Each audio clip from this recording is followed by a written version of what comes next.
মা, ও মা, তোমার বাপের বাড়ি আর শ্বশুর বাড়ি হলে তোমার নিজের বাড়ি কোনটা? এটা যদি তোমার বাড়ি না হয় তাহলে তুমি এখানে কেন থাকো?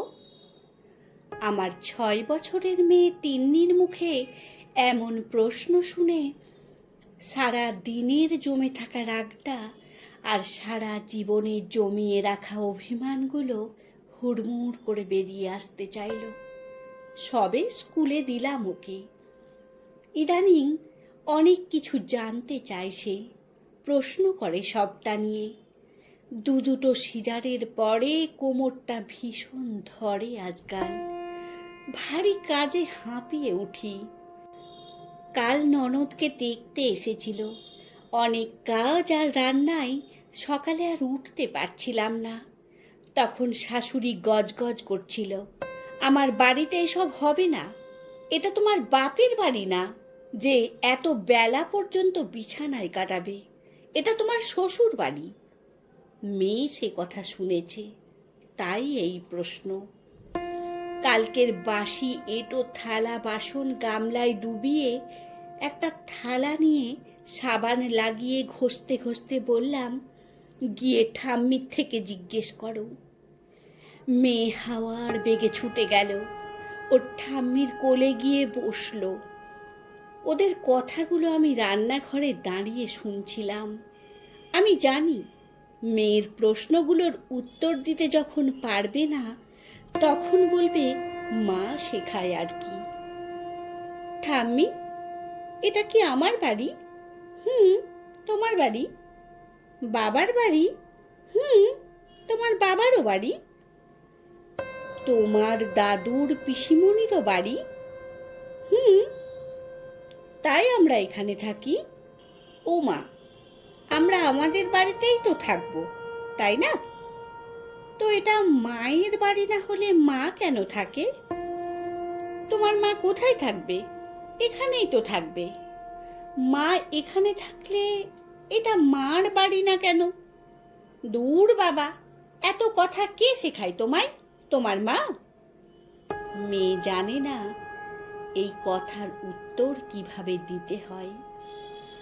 তখন চকলেট দেখিয়ে বলে, যাও দাদুর কাছে গিয়ে চকলেট নিয়ে এসো। আমি দীর্ঘশ্বাস ফেলে আবার থালা বাসন ঘষতে থাকি। চোখের সামনে যেন ছোটবেলাটা ভাসতে ভাসতে ঝাপসা হয়ে আসে। আমি আর দুই ভাই কত মজা করে উঠোনে বসে খেলতাম। মা চিড়ে ভাজা দিত সবাইকে ভাগ করে। আমি বেশি পেতাম, কারণ ঠাম্মির ভাগের অর্ধেকটা আমার অধিকার ছিল। ঠাম্মির সাথে থাকতাম।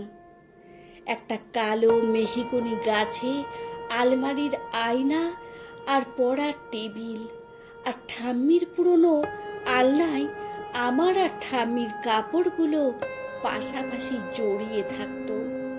জানলায় উঠতে থাকা সবুজ সাদা পর্দাটা যেন আমার সত্যিকারের জীবন মনে হতো। আমার রুম, আমার ঘর, আমার খাট, আমার আলনা, শব্দগুলো উচ্চারণ কত সহজ ছিল তখন। যখন থেকে বিয়ে ঠিক হয়েছিল তখন থেকে সবাই বুঝিয়ে দিল, এখন এইটা না, ওটা আমার বাড়ি। সেখানে শাক দিয়ে ভাত খেলেও বাপের বাড়িতে বলতে হবে মাংস ছিল। আমি অবাক হতাম না। ছোটবেলা থেকে দেখেছি, মাকে কখনো মামার বাড়ি গিয়ে খারাপ বলতে দেখিনি। এই বাড়িটা আমার বাড়ি থেকে মুহূর্তে বাপের বাড়ি হয়ে গেল। যে বাড়িতে আমি যাইনি এখনো, সে বাড়িটা আমার বাড়ি থেকে মুহূর্তে বাপের বাড়ি হয়ে গেল, পর আলাদা হয়ে গেল। যে বাড়িতে আমি যাইনি এখনো, সে বাড়িটা আমার। অস্বাভাবিক কিছু নয়। আমাদের ছোটবেলা থেকে শ্বশুর বাড়ির গল্প শুনিয়ে এসেছে সবাই, তাই আমরা মনে মনে প্রস্তুতি থাকি। আমার যত শব্দ ছিল তা আমাদের হয়ে গেল। আমার কোনো শব্দই রইল না। আমার বাড়ি বলতে কিচ্ছু রইল না। কেউ যখন জিজ্ঞেস করে তোমাদের বাড়ি কোথায়, অন্য সবার মতো আমিও বলতে শুরু করি, বাপের বাড়ি অমুক জায়গায়, শ্বশুর বাড়ি অমুক জায়গায়। ছোটবেলা থেকে এত শুনি, আমরা এই লাইনটা, এটার ভেতরে হারিয়ে যাওয়া আমিটাকে আলাদা করে কখনো কারো চোখেই পড়ে না। আদরের মেয়েটাকে বড় যত্ন করে যখন নিজের বাড়ি বলে যে বাড়িতে পাঠানো হয়, কেউ খবরও রাখে না। কত বছর যে লেগে যায় সে বাড়িকে শ্বশুর বাড়ি থেকে নিজের বাড়ি বানাতে, কত কিছু যে সয়ে যেতে হয় শুধু মানুষগুলোকে আপন করার চেষ্টায়। মানুষগুলো আপন করতে পারে না যখন, তখন কেন যে ওরা আনে কোনো মেয়েকে? যখন এটা কখনো তাদের বাড়ি বলতে পারে না, তখন কেন অন্য বাড়ি থেকে আনে একটা মেয়েকে? বাপের বাড়ি থেকে কি দিল? বাপের বাড়ি না এটা, এটা কি তোমার নিজের বাড়ি? এত সাহস হয় কহুকে?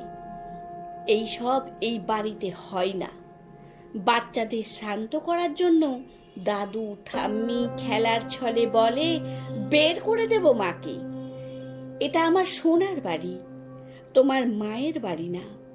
কথাগুলো প্রতিদিনের নিত্য জীবনে এতবার শুনি, এক সময় আর আলাদা লাগে না ওদের বলতে, কিন্তু যে শোনে তার বারবারই লাগে। বাপের বাড়ির কোনো ঝামেলায়, অসুখে বিসুখে, আর্থিক সহযোগিতায় যখন তোমার আগে যাওয়া লাগবে, তখন হয়ে যাবে এই ঘর আগে। ওটা তোমার বাড়ি না, ওটা বাপের বাড়ি। বাপের বাড়িতে মেয়েদের এত খবরদারি ভালো না। বাপের বাড়িতেও তুমি অতিথি, দু একদিন রাখার জন্য কত জোর করে ওরা, কিন্তু তোমার কোনো জোরই নেই আর সে ঘরে।